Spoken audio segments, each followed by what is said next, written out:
एक बार चीन के एक हिस्से में बहुत बड़ा मठ था, जहां लगभग 500 भिक्षु रहते थे। वो सभी अपने गुरु के मार्गदर्शन में खुद को जानने का अभ्यास कर रहे थे। एक दिन एक लड़का उस मठ में शिष्य बनने के लिए आया। उसने मास्टर से कहा, मास्टर, मैं खुद को जानना चाहता हूं। मैं सच की तलाश कर रहा हूं। मैं पता लगाना चाहता हूं कि सच क्या है। मास्टर ने उसकी ओर देखा और कहा कि अगर तुम सच जानना चाहते हो तो तुम्हें अपना पूरा जीवन दांव पर लगाना होगा।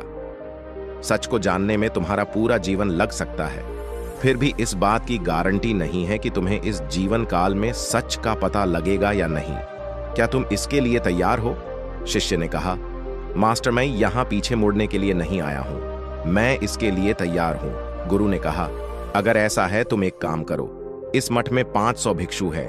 तुम उनके लिए चावल कूटने का काम करो। बस सुबह से शाम तक चावल कूटने का ही काम करो, और जब तुम थक जाओ तो सोने चले जाओ। फिर अगली सुबह उठकर चावल को कूटना शुरू कर दो। इसके अलावा कुछ और मत करना। किसी और चीज के बारे में मत सोचना। बस इस रास्ते पर चलते रहना और दोबारा मेरे पास मत आना। जरूरत पड़ने पर मैं खुद तुम्हारे पास आऊंगा। उस लड़के ने गुरु के आदेश का पालन करते हुए चावल कूटना शुरू कर दिया। उस मठ में 500 शिष्य थे।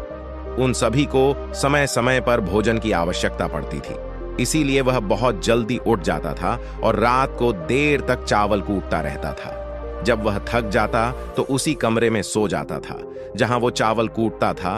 वो किसी से बात नहीं करता था और ना ही कोई उससे बात करने के लिए उसके पास आता था। कुछ महीनों तक चावल कूटते हुए उसके मन में पुराने विचार आते रहे, लेकिन उन विचारों को कोई नया विषय नहीं मिला, तो वह अपने आप ही मिट गए। धीरे धीरे उसके मन में विचार कम होने लगे। कुछ सालों के बाद तो वो अपना नाम तक ही भूल गया। वह हमेशा चुप रहता और विचारहीन अवस्था में बस चावल कूटता रहता। उसने ना तो कभी ध्यान किया था और ना कभी शास्त्र पढ़ा था। मठ के बाकी शिष्य उसे मूर्ख समझते थे। ऐसा करते हुए 12 साल बीत गए। 12 साल बाद एक दिन मास्टर ने घोषणा की, अब मेरा आखिरी समय आ रहा है और मुझे अपना उत्तराधिकारी चुनना है जो मेरे बाद मठ का मुखिया होगा। इसीलिए मेरा कोई भी शिष्य है जिससे लगता है कि उसे आत्म साक्षात्कार हो गया है और उससे खुद को जान लिया है, तो रात को मेरे दरवाजे के पास आकर इस दीवार पर कुछ पंक्तियां लिखें जिसमें उसकी जिंदगी का सारा अनुभव समाया हो। कई शिष्यों ने ऐसा करने के बारे में सोचा, पर मठ के प्रमुख शिष्यों में से एक ने वहां जाकर कुछ पंक्तियां लिखी।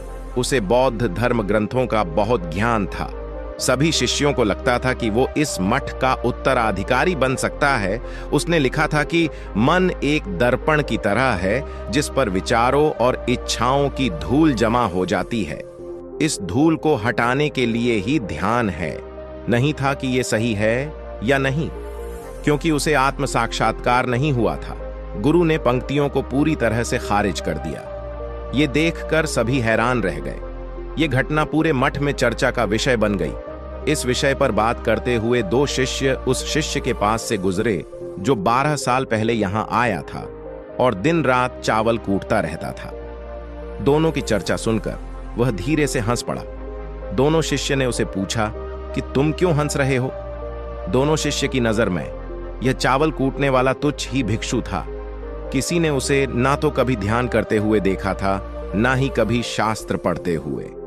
हर कोई उसे मूर्ख समझता था जो बस चावल को ही जानता था।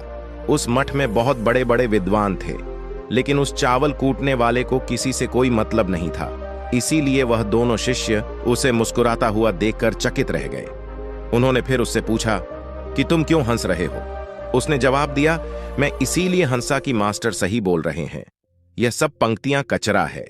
इन पंक्तियों का कोई मूल्य नहीं है। वो दोनों शिष्य चौंक गए। उन्होंने उसे पूछा कि क्या तुम ऐसी पंक्तियां लिख सकते हो जो इससे भी बेहतर हो?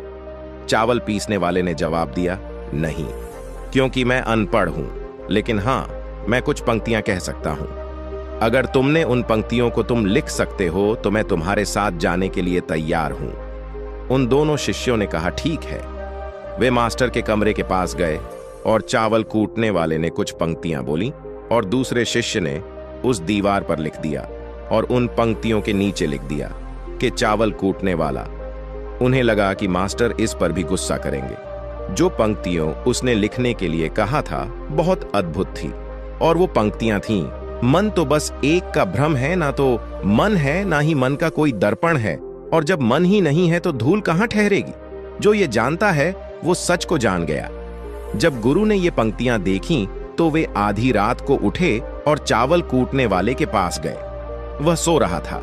मास्टर ने उसे जगाया और कहा कि ये लो मेरी छड़ी और मेरे वस्त्र ले लो, आज से तुम मेरे उत्तराधिकारी हो, लेकिन इस मठ को छोड़कर कहीं दूर चले जाओ, क्योंकि इस मठ में बहुत सारे विद्वान हैं जो खुद को तुमसे ज्यादा श्रेष्ठ मानते हैं और वो तुम्हें मार देंगे।